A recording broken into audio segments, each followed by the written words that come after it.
Grand, Kak. Gini, 1, 2, 3.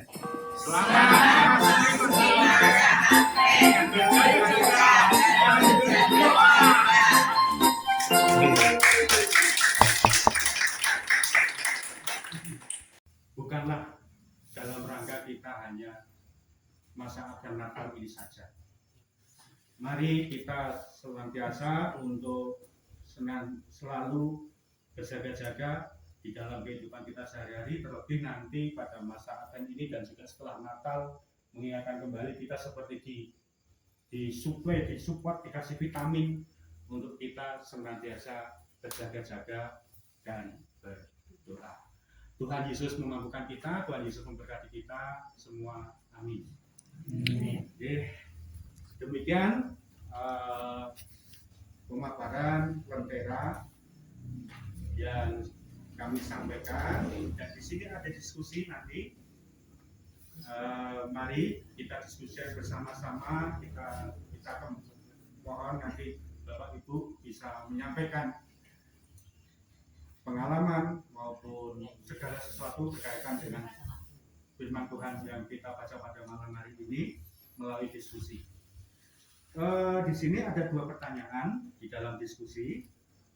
Yang pertama, di dalam kehidupan sehari-hari, apa contoh rambu-rambu kehidupan yang sering kita abaikan, padahal menolong kita dalam tetap berjalan di jalan Tuhan?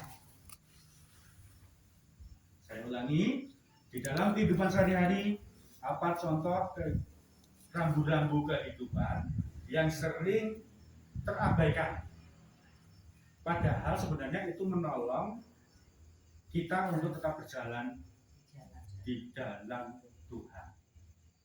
Nah, ini mungkin yang terabaikan, atau mungkin yang nanti juga bisa disampaikan yang selalu ditepati.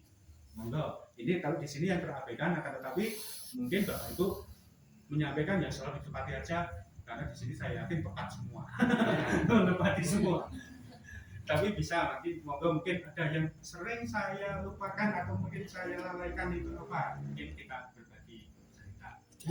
Kasih itu sering dilupakan. Sering dilupakan. Iya. Ini satu-satu dulu ya Bapak Ibu ya. Iya.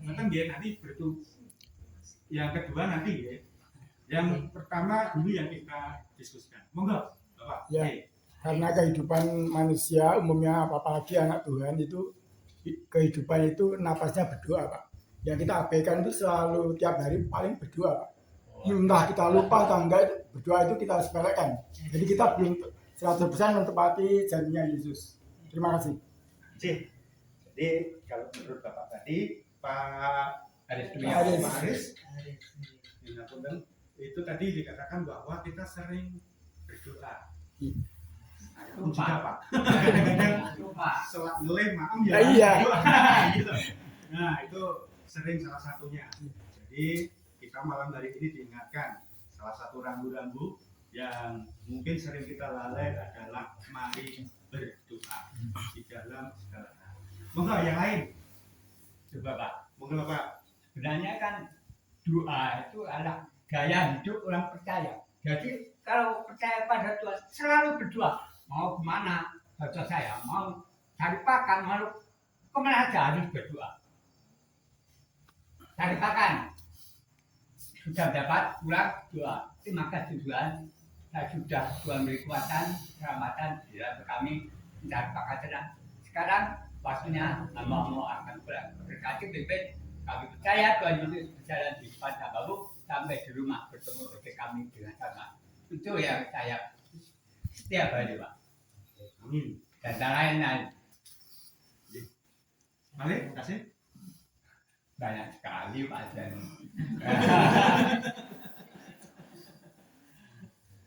Jadi betul, kita selaku orang percaya, doa adalah nafas kita ya. Iya.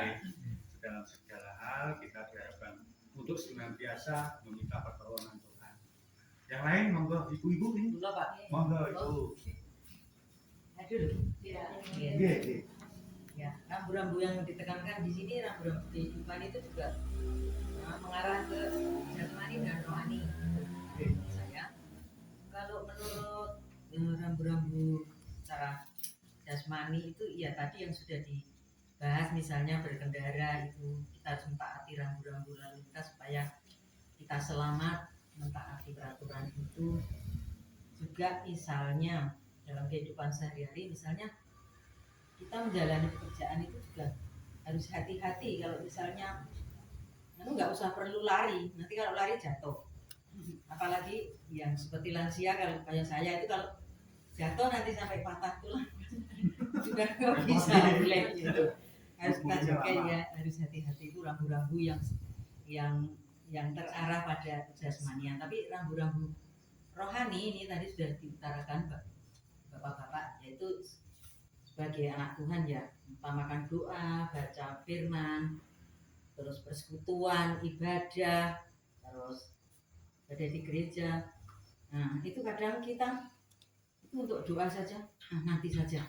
Untuk baca firman nanti masih siang, nanti sore, nanti malam. Akhirnya nggak melakukan.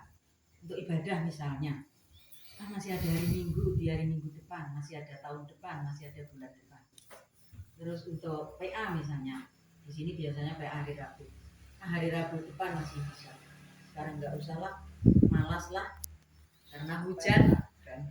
Itu jadi kita tidak bisa menjaga rambu-rambu rohani, sehingga akhirnya ya akibatnya itu kita akan celaka sendiri, tidak akan selamat. Ngatur nuwun, Pak. Terima kasih. Memang di dalam kehidupan kita sehari banyak rambu-rambu, baik itu yang bersifat rohani maupun yang mungkin secara jasmani. Kalau yang jasmani seperti tadi di jalan kita rambu-rambu patuh tentang rambu-rambu lalu lintas. Ada lagi mungkin kita juga pola makan, pola hidup. Nah, itu kalau jasmani. Kalau rohani ya itu tadi kita semakin banyak bersekutu, ber-PA, berkumpul dengan teman seiman, saudara seiman. Disitulah kita bisa memahami rambu-rambu yang diharapkan atau mungkin kehendak dari Tuhan. Monggo Ibu. Terima kasih. Saya menambah sedikit. Jadi tadi yang sudah disampaikan bapak-bapak dan ibu-ibu itu juga benar, dan dari menambah sedikit kalau kita sebagai orang Kristen, rambu-rambunya kan sudah dijelaskan tadi bahwa doa, renungan pagi dan sebagainya. Tapi kita mengabaikan. Biasanya kita bangun tidur bukan kita doa pagi, bukan apa cari HP. Ada WA masuk tidak, dari mana dan sebagainya. Itu kan salah satu kita mengabaikan yang seharusnya dikasih rambu-rambu oleh Tuhan. Terus mungkin juga kita untuk mengampuni kepada sesama, itu kan rambu-rambu dari Tuhan. Tapi kita biasanya justru bukan mengampuni ketika ada teman atau saudara atau siapa yang bersalah kepada kita. Jangankan kita mengampuni, kadang kita malah dendam. Itu udah pernah ini saya gini. Nah, itu kan berarti kita bukan menjalankan rambu-rambu, tapi kita mengabaikan dengan kita ya itu tadi dendam dan sebagainya. Dan mungkin lagi dengan rambu-rambunya untuk kita menjaga lidah, menjaga lisan kita untuk mengatakan apa yang difirmankan Tuhan. Tapi kadang kita mengabaikan dengan kita tidak sadar, cuman ke warung dengan membeli sayur kita ngomongin tetangga. Kita dengar nggak ada berita ini? Dengar nggak? Itu tuh gini. Nah, itu kan dengan kita mengabaikan apa yang menjadi rambu-rambu Tuhan. Yaten matur nuwun. Terima kasih Ibu. Tambah lagi semuanya. Jadi banyak sekali rambu-rambu. Yang antaranya adalah mengampuni. Padahal tiap minggu di doa Bapa kami kita sebutkan ya. Ampunilah dosa kami seperti kami mengampuni orang lain yang bersalah kepada kami. Itu setiap minggu kita mungkin mengucapkan itu. Tetapi kadang sering kita malah justru kita tidak mau mengampuni orang yang bersalah pada kita, justru mungkin malah dendam. Nah ini monggo kita diingatkan pada malam hari ini untuk kembali rambu-rambu itu kita lakukan. Yang lain monggo. Yang sebelah timur ibu-ibu monggo. Ibu Bapak, yang merah. monggo Bapak. Iya, kalau tak nambah sedikit. Itu tadi rambu-rambu yang terjadi pada faktor internal, itu kebanyakan tadi yang disampaikan Bapak dan Ibu tadi. Saya menambahkan untuk faktor dari faktor eksternal. Jadi misalnya ada seseorang menasihati ke kita, bawa kendaraan jangan ngebut misalnya. Terus jangan lewat jalan sana, jalannya susah misalnya. Itu kan rambu-rambu yang dari luar. Jadi orang itu menasihati supaya tidak terjadi apa-apa. Kemudian yang kedua, misalnya kita melakukan kesalahan ada orang menegur, jangan begitu nanti nggak bagus. Jangan misalnya jangan membaca sambil tidur nanti nggak bagus misalnya seperti itu. Jadi itu rambu-rambu yang bisa kalau kita perhatikan bisa menyelamatkan kita. Kurang lebih seperti itu. Terima kasih Pak. Lalu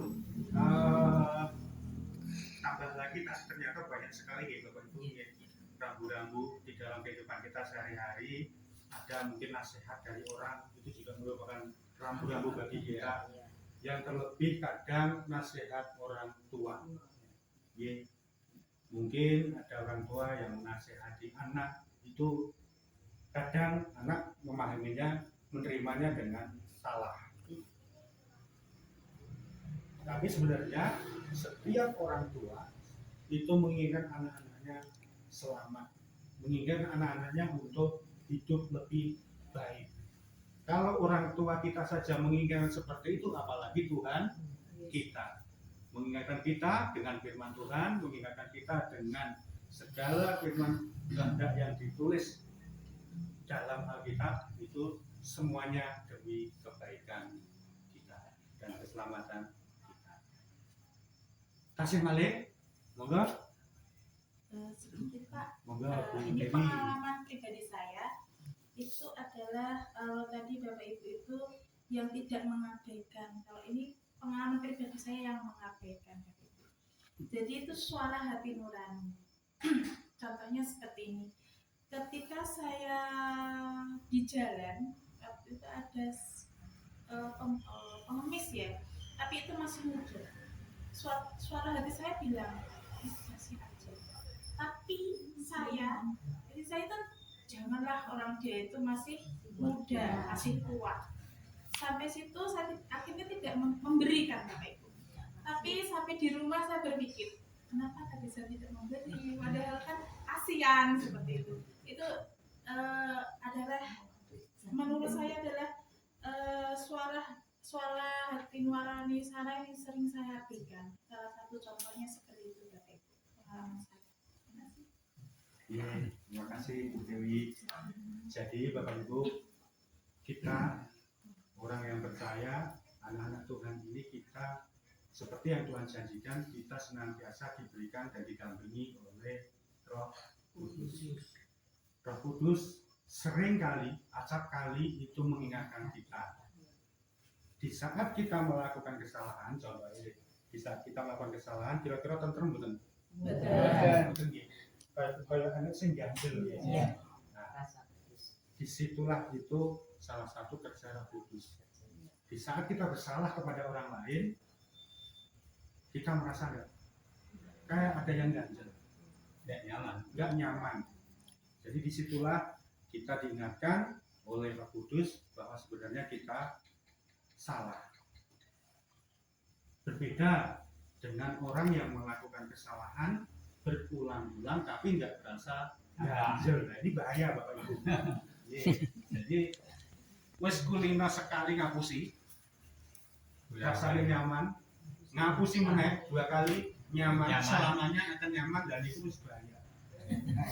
Tapi kalau kita ngapusi, kita merasa nggak nyaman, kita merasa bersalah, kita akhirnya mengakui dan kita meminta maaf, itu Roh Kudus yang mengingatkan kita. Itu kerja bukti nyata dalam kehidupan